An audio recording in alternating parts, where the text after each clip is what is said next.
अभी एसपी आएगा, क्या कहता है, क्या आश्वासन देता है, उसके बाद परिवार के लोगों से बात करेंगे, जो फैसला होगा। हम भी चाहते हैं कि ये चीज डिले ना हो, हम नहीं चाहते कि इसमें और ज्यादा समय लगे। हमारी जो मेन मांग थी, जो बात हमने रखी थी, वो सरकार को मजबूर होकर के माननी पड़ी। मुख्यमंत्री का मेरे पास रात को फोन आया था, मैंने उनको रात को खुल के ये बात बताई थी कि आप सीबीआई से इसकी जांच कराओ और जिस किसी का भी परिवार के लोग नाम दें उसके खिलाफ कार्रवाई की। आपकी भी एक बार सुरक्षा हटाई थी, उसका रीजन क्या? अब ये बात थी, जिन्होंने हटाई थी वो बता सकते हैं, लेकिन मुझे फिर जब मेरी सुरक्षा हटाई गई तो हाईकोर्ट जाना पड़ा और हाईकोर्ट ने फिर मुझे दोबारा सुरक्षा प्रदान करी।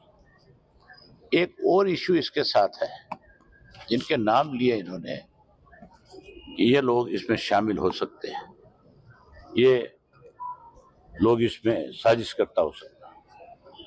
उत्तर प्रदेश के अंदर 21 जनवरी को नफे सिंह राठी के खिलाफ 307 का मुकदमा दर्ज कराया और वो 307 का फर्जी मुकदमा दर्ज कराया गया।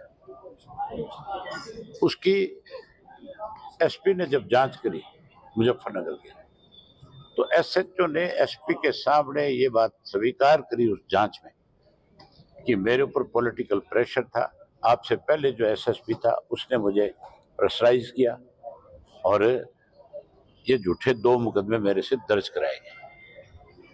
और जो दर्ज कराने वाले थे, इन्होंने जिनके नाम लिखाए हैं वही लोग थे।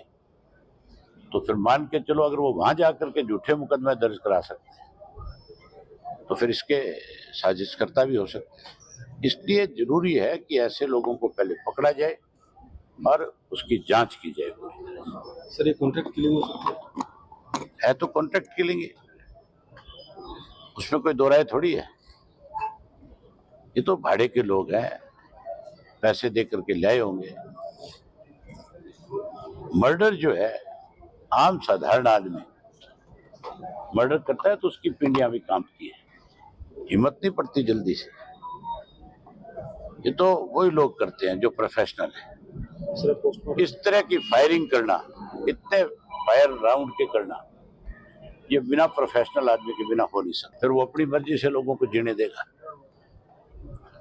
इसलिए जिन लोगों के नाम दिए गए हैं उनको गिरफ्तार करो, उनसे पूछताछ करो और सारी चीज जो है पब्लिश करो, ताकि आइंदा से ऐसी हिम्मत कोई और आदमी ना जुटा सके।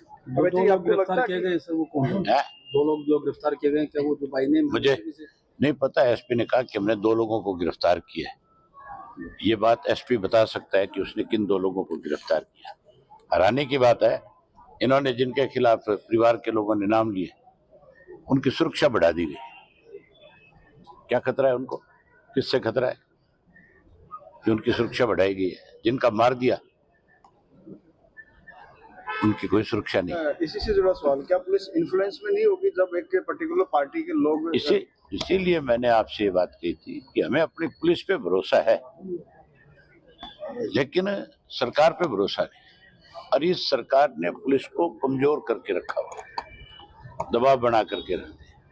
आपने देखा नहीं, अनेक इस तरह के इश्यूज आपके सामने आए होंगे जहां पुलिस हाथ खड़े कर देती है कि हमारी मजबूरी है, ऊपर से हमारे ऊपर बहुत प्रेशर है।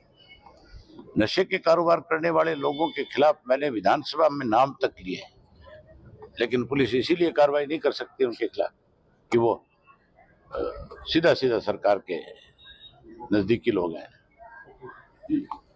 पुलिस ने 2 लोगों को अरेस्ट कर लिया, तो शायद पुलिस के पास से पुख्ता इनपुट भी होंगे इसके पीछे कौन है?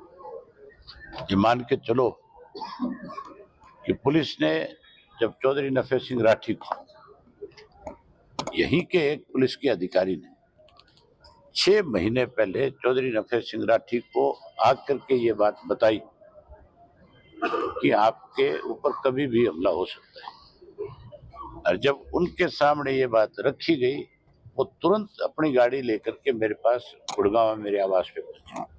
उन्होंने मुझे बताया कि मुझे आज ही आकर के किसी ने ये इत्तला दी है। मैंने कहा आप एसपी के पास जाओ, मैं एसपी को फोन करता हूँ, आप लिखित में एसपी को दो, मैं एसपी को कहूँगा कि आपको सुरक्षा प्रदान करें। उन्होंने एसपी से जाकर के मिले, उन्होंने लिखित रूप में दिया। एसपी ने मुझे आश्वस्त किया कि जी मैं सुरक्षा प्रदान करूँगा, लेकिन एसपी को ऊपर से प्रेशर आया कि नहीं, कोई सुरक्षा नहीं देनी। अदरवाइज एसपी उस दिन सुरक्षा दे देता है तो आज ये वाकया नहीं होता, इस तरह की घटना नहीं होती। हमने कल ही इस बात की डिमांड करी थी कि सारे मामले की जांच सीबीआई से हो और किसी सिटिंग जज की देखरेख में सीबीआई जांच करे। हमें हमारी पुलिस के ऊपर पूरा विश्वास है, लेकिन सरकार पे कोई भरोसा नहीं था। इसलिए हमने कहा था कि इसकी जांच सीबीआई करे और आज उसी को लेकर के एक अर्जेंट मोशन विधानसभा में दिया गया। उसके ऊपर चर्चा हुई। जितने सदस्य बोलने वाले थे उन सब ने प्रदेश में सुरक्षा को लेकर के सरकार पे सवाल खड़े किए और मैंने एक बार एक कॉलिंग लगाई थी कि किन किन लोगों को सुरक्षा आपने प्रदान कर रखी। वो भी मैंने आज कांग्रेस के विधायकों को जो उसका आंसर आया था वो भिजवाया था कि आप इसको भी जरूर विधानसभा में रखें कि भी आपने कैसे कैसे लोगों को सुरक्षा प्रदान की हुई है, जबकि चौधरी नफे सिंह राठी को भी सुरक्षा प्रदान करनी चाहिए थी। अब जब उनके सामने और कोई रास्ता बचा नहीं, आखिर मजबूरन उनको ये सीबीआई को सौंपना पड़ा। अभी मेरी एसपी से बात हुई है, एसपी का फोन आया था। एसपी ने मुझे बताया कि हमने 2 लोगों को गिरफ्तार कर रखा है और बाकी जिन लोगों के खिलाफ एफआईआर कराई गई है हम जल्दी उनको भी गिरफ्तार करेंगे। अभी मैंने एसपी को कहा भी आप आओ और आकर के लोगों के बीच में इस बात का आश्वासन दो, तब जाकर के कोई हम निर्णय लेंगे। ये मान के चलो सरकार की बेकायदगी की वजह से ये सारा आज इस तरह का इशू बना है। अगर समय रहते सुरक्षा दे दी जाती तो फिर सरकारी गनमैन जब किसी के साथ होता है तो बदमाश की हिम्मत नहीं पड़ती जल्दी से कि वो उसके ऊपर अटैक कर दे। लेकिन मैं आज भी ये बात कहता हूँ कि हत्या कराई गई है, ये पॉलिटिकल मर्डर है।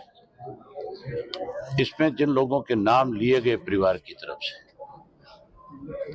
वो सारे के सारे लोग बीजेपी के पदाधिकारी हैं, बीजेपी से सीधे सीधे जुड़े हुए हैं। अनिल विज ने भी विधानसभा में पहले यही बात कही कि जिनके खिलाफ एफआईआर लॉन्च कराई है वो बीजेपी के लोग हैं, ये पॉलिटिकल मामला है। क्या भारतीय जनता पार्टी की प्रदेश और केंद्र में सरकार है तो उनके पार्टी के पदाधिकारियों को, उनकी पार्टी के एमएलए को, एमपीज को इस बात की छूट है कि वो कहीं बदमाश हायर करके किसी को भी मौत के घाट उतार। हमसे जुड़े रहने के लिए हमारे YouTube चैनल को सब्सक्राइब करें और नई वीडियो की नोटिफिकेशन के लिए बेल आइकॉन को दबाएं। अगर आप ये वीडियो Facebook पर देख रहे हैं तो लाइक जरूर करें और ज्यादा से ज्यादा शेयर करें। धन्यवाद।